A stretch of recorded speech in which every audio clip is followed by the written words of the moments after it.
Сәлем достар, сіздермен бірге Мастер Сымбат каналы. Бүгін біз Гүл ханым деген тағамды дайындайтын боламыз.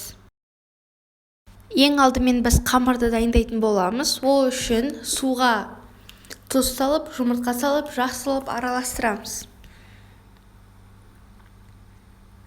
Ары қарай електен өткізілген ұнды салып, жақсылап тағы да араластырамыз.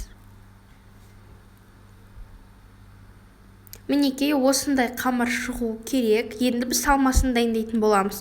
Салмасын бірінші туралған жуамызды саламыз. Өз дәмдеріңізге қарай тұз, жақсылап қолымызбен араластырып, етімізді саламыз. Оны да жақсылап араластырамыз. Содан соң теркадан өткізілген картопымызды салып, жақсылап араластырып.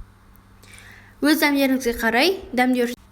Енді қамырын жаятын боламыз. Қамырын жұқа және де үлкен қылып жаямыз да, үстін сұйық маймен, щетканың көмегімен майлаймыз.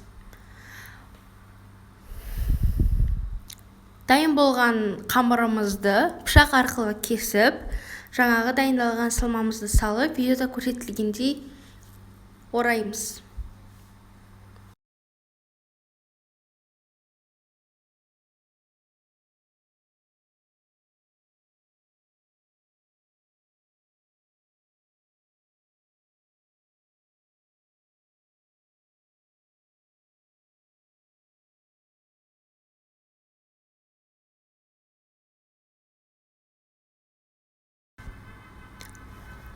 Осылай орап, ыдысымызға салып, 40 минут буда пісіретін боламыз. Осымен біздің Гүл ханымыз дайын. Астарыңыз дәмді болсын. Лайк басып тіркелуді ұмытпаңыздар.